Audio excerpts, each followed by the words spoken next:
Few years ago, I had a crack in my windshield, and when the window repairman came to my house to fix the crack, he was less than excited to be there. And at that time, I was an insurance agent, and I always explain selling something that is difficult to understand and invisible and relatively expensive. It forces you to be a nice person. And I feel like being an insurance agent, I had no other choice to be nice. So I had adopted that mentality of being positive no matter what. And I remember this guy, he felt like he didn't want to be there, and he almost felt like he was annoyed by how positive I was. And I couldn't have been more wrong. At the end of him fixing the window, he came up to me and he said that he appreciated me having a positive attitude, and he told me that it was contagious, and he told me to keep it up. And I was never so happy to be more wrong in my life when someone that I thought was annoyed by me was actually encouraged by me. And it makes me think of positivity as an asset, as something that we can leverage to generate returns that go beyond just benefiting us alone. I remember having a conversation, a podcast with Tank with a C, comedian and entrepreneur. And I had asked him if he was optimistic or pessimistic. And he told me, what else are you going to be than optimistic? To choose the alternative to positivity is what? Negativity. And when you have the choice to choose, why would you choose something that takes away more than it adds and contributes? And to me, in that scenario with the window repairman, not only did it make me feel better about just being positive about the situation, but it also spread and it was contagious, and it helped someone else look at the world in a different light. And to me, at the heart of that, at the center of it, is this ability to be helpful to more than just yourself. And that's what sales has taught me. That's what the beauty of capitalism is a long fancy term called reciprocal altruism, where you scratch my back and I scratch yours. And sometimes the invisible hand of the free market helps nudge us along in that direction. When you think about the things that people do to get paid, and you kind of scale out to a 30,000 foot view, and you realize that what's happening is you have one person helping out another person. And yes, it's incentive based, but when you look at it for what's actually happening outside of that exchange, we're helping each other to live better lives. And that's something that's powerful. And that's something that I believe is at the core of being able to contribute and helping other people's actually helps ourselves.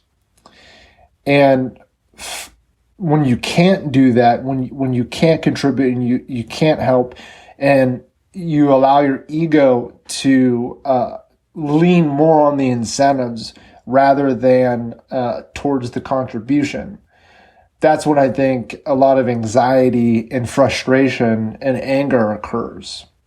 And it makes me think of this quote from Dale Carnegie, who is the father of self-help books.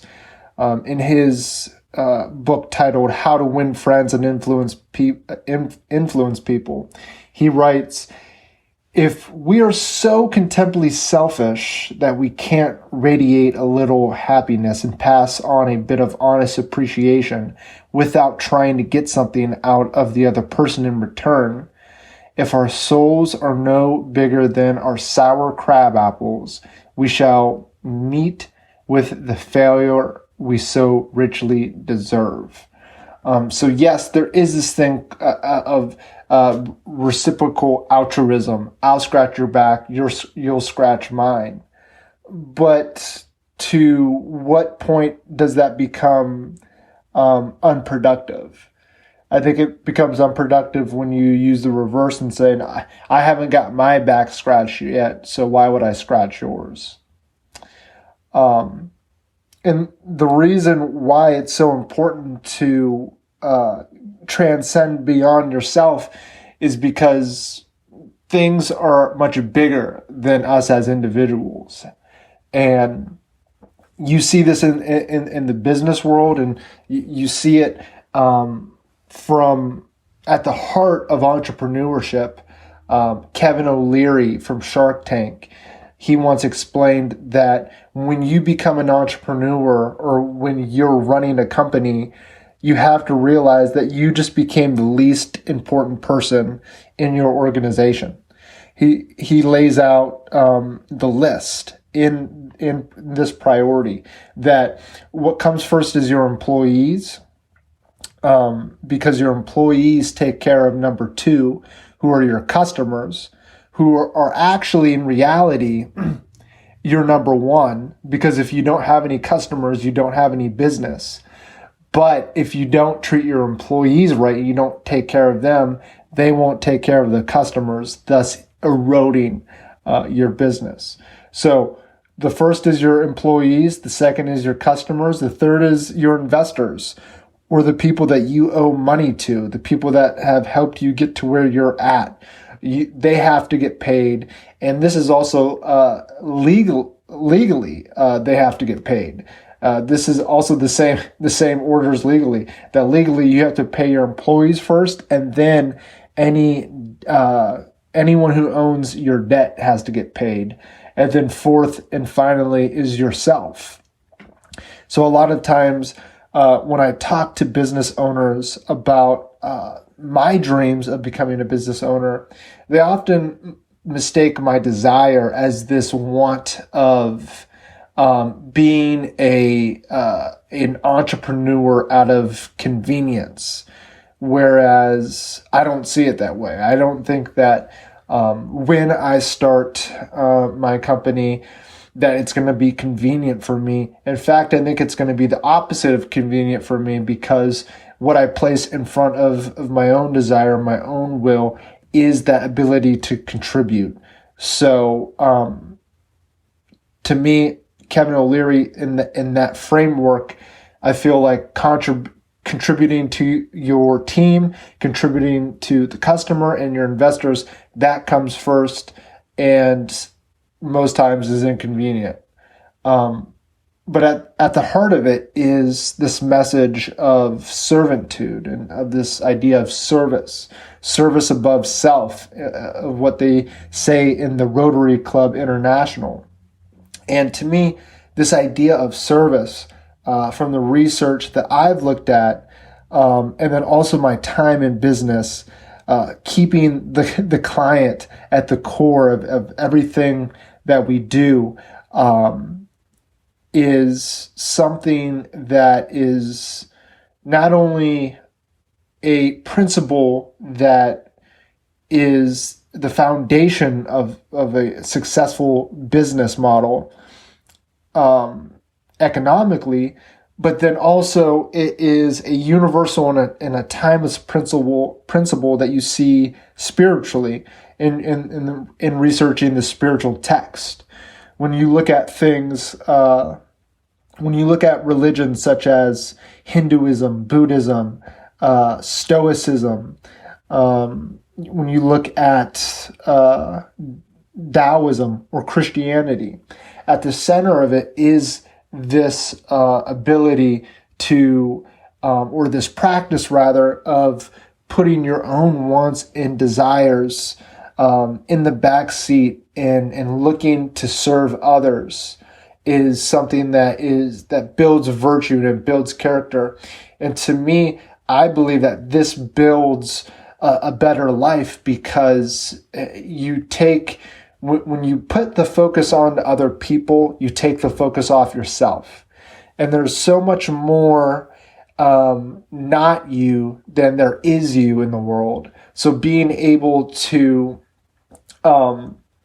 offset the pressures that you put on yourself, and with the intent of contribution, of wholesome contribution to the whole, lays this foundation that's a lot more concrete, helpful, nourishing than figuring out how you can get the most and how you can extract the most from this experience.